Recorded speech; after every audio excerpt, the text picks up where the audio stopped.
Whom is fighting whom in Syria after the Islamic Front seizes equipment from the fellow rebels of the Free Syrian Army? The US and the UK suspend non-lethal military aid in the north to stop it from falling into the wrong hands. Deadlock in Kiev. Protesters resist police attempts to clear their positions even as President Yanukovych changes tack and calls for negotiations, an offer rejected so far by the opposition. And queuing around the block for one last look. South Africans paid their last respects to Nelson Mandela, lying in state in the same building in which he was sworn in as the nation's first black president. Hello and thanks for joining us. Those are our headlines. I'm Luke Brown. You're watching France 24. We do start with Syria and a further blow for the secular opposition fighters already losing ground in the civil war. The US and the UK say they're suspending the delivery of non-lethal equipment to the rebels of the Free Syrian Army in the north. That because of fears it will fall into the wrong hands. The Islamic Front, which is also fighting the regime of Bashar al-Assad, has recently broken away from the FSA, seizing warehouses full of gear in recent days. Elena Casas has more. Since the beginning of the Syrian conflict, Western countries have come under pressure from the opposition to supply them with aid. Rebel groups said they needed help to defend themselves against Bashar al-Assad's army. The West feared its supplies could fall into the hands of al-Qaeda-linked groups. In May, the EU decided to lift its arms embargo on the Syrian opposition after lobbying from Britain and France. The sale, supply, transfer or export of military equipment or of equipment which might be used for internal repression will be for the Syrian National Coalition for Opposition and Revolutionary Forces and intended for the protection of civilians.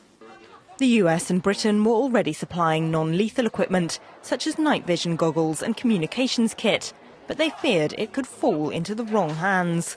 Those fears seemed to have come true last week, when fighters from the Islamic Front seized the border crossing at Bab al-Hawa from the Free Syrian Army, along with warehouses containing US aid. We're still gathering facts and consulting with General Idris and the Supreme Military Council staff to inventory the status of U.S. equipment and supplies that have been provided to the SMC.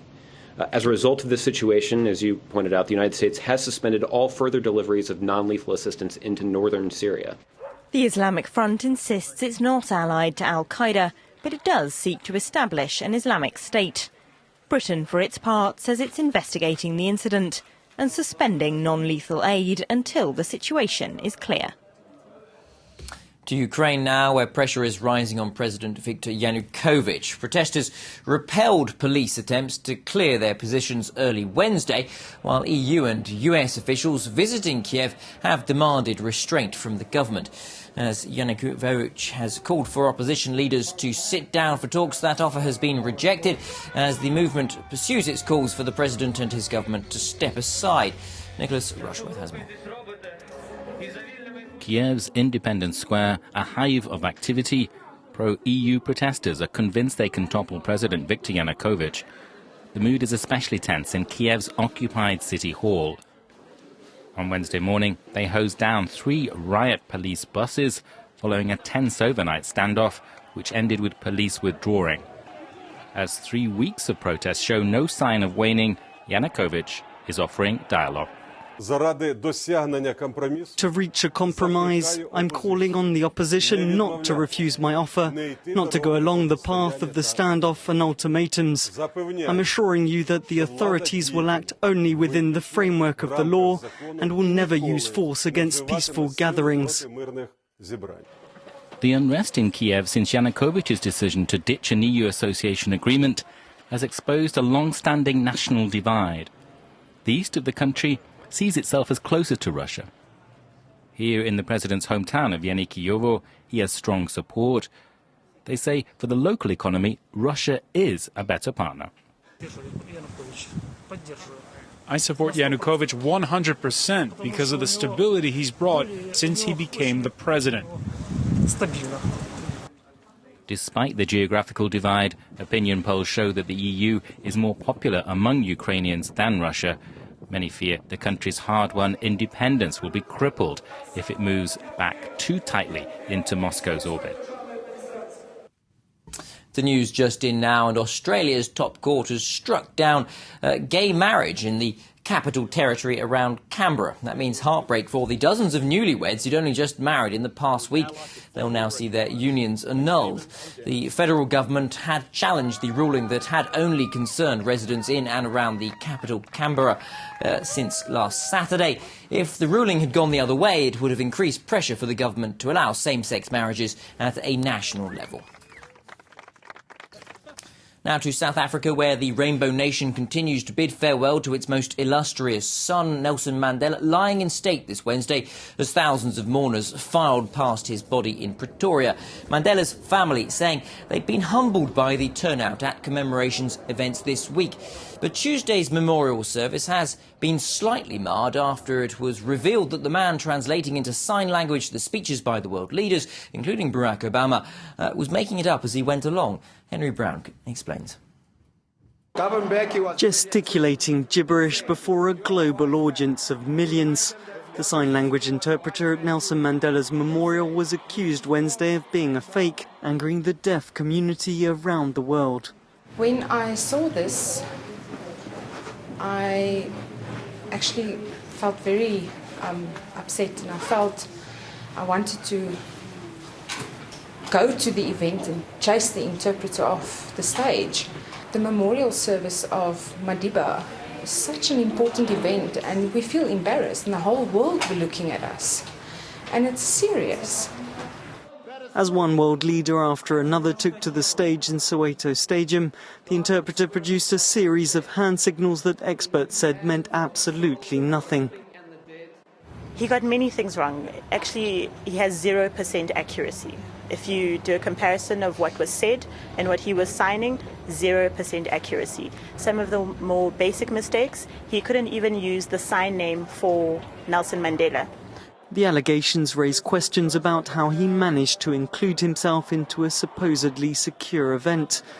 The South African government said it had launched an investigation, but was overwhelmed with work for the time being, ahead of Mandela's funeral on Sunday. To Central African Republic now, where a calm of sorts has returned to the capital, Bangui. The French military continuing the delicate task of disarming militia groups this Wednesday.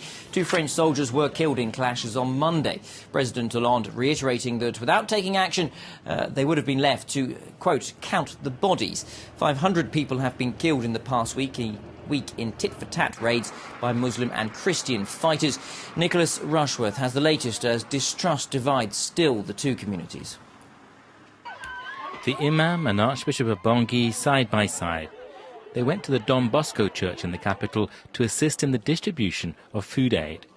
Thousands of displaced Christians have sought refuge at the church. Many refuse to take the food, distrusting aid from Muslims. Since we've been here, Muslims have never given us anything. We don't know what they've put in the bags and containers. That's why we refused the food. It may be poisoned.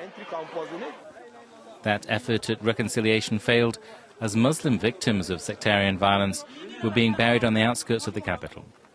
Muslim Seleka rebels seized power in March and embarked on months of looting, raping and killing. Anti-Balaka Christian militias sprung up in opposition.